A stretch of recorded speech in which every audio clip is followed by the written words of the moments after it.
Lagi dan lagi. Masalah Wahabi ini jadi bahan perdebatan. Padahal secara definisi, istilah Wahabi ini sudah cacat. Apa definisi Wahabi? Para penghujat pun bingung. Saya mungkin mengulang balik mula-mula sekali kita baca buku ni, iaitu kita bukan Wahabi. Itu kita nafikan.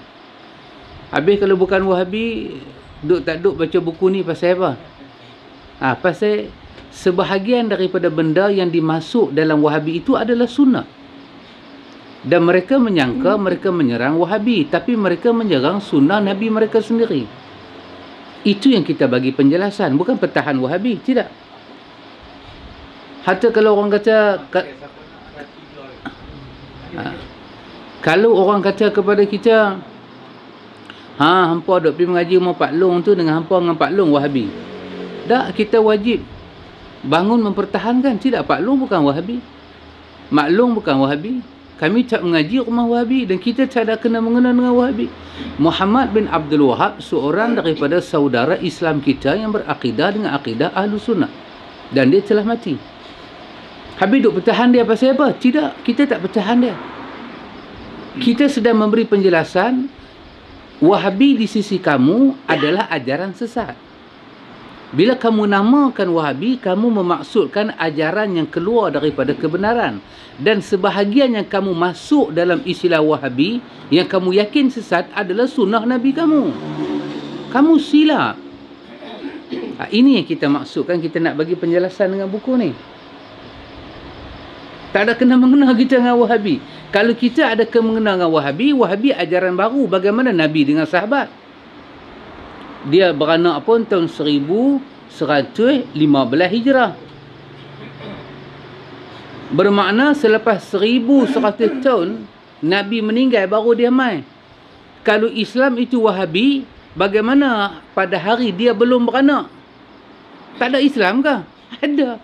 Tak ada akidah kah? Ada. Tak ada fiqh kah? Ada. Kerana itu kita bukan Wahabi. Kita adalah pengikut Quran dan Sunnah. Kita adalah Ahlu Sunnah. Kita bukan Wahabi, kita mengikut Quran dan Sunnah. Tapi kita baca ini kerana orang mengaitkan sebahagian daripada Sunnah itu sebagai Wahabi, dan Wahabi itu Islamic phobia. Menakutkan orang. Memburukkan orang. Bila sebut Wahabi, takut dah jadi sesat. Wahabi takut dengan Sunnah Nabi dah. Itu maksud kita dengan buku ini. Baik.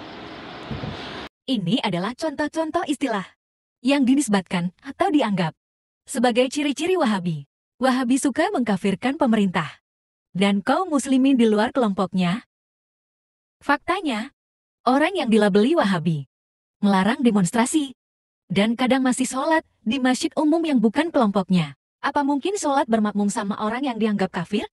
Wahabi melarang sholawat. Faktanya orang yang dijuluki Wahabi menganjurkan kita untuk bersholawat setiap nama Nabi Muhammad disebutkan, Sallallahu Alaihi Wasallam, dan menjelaskan sholawat-sholawat yang tidak pada tempatnya. Wahabi melarang ziarah kubur. Faktanya, ustadz-ustadz yang dapat julukan Wahabi menganggap sunnah ziarah kubur dengan tujuan mengingat kematian. Faktanya, yang dilarang adalah ziarah kubur dengan tujuan berdoa kepada ahli kubur. Ziarah kubur dengan tujuan menjadikan ahli kubur atau orang soleh yang telah meninggal itu sebagai perantara doa hamba dengan Allah. Wahabi cingkrang. Faktanya, ini adalah perintah Nabi Muhammad SAW. Bahkan ketika ada sahabat yang sholat dengan sarung, tidak cingkrang atau menjulur kelewat dari mata kaki, maka Rasulullah memerintahkan dia untuk mengulang sholat. Bahkan ketika Umar bin Khattab mau meninggal, ketika beliau melihat ada seorang pemuda sarungnya menjulur sampai melebihi mata kaki, beliau memanggilnya dan menyuruhnya agar menaikkan sarungnya di atas mata kaki. Orang yang sudah mau meninggal loh.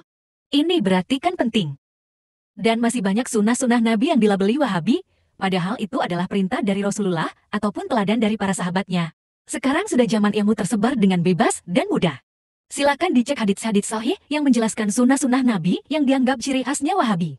Jangan memelihara kebodohan atau fanatisme. Logis, akurat, tak terbantahkan. Islam telah sempurna. Gelas telah penuh. Tidak perlu penambahan dan pengurangan.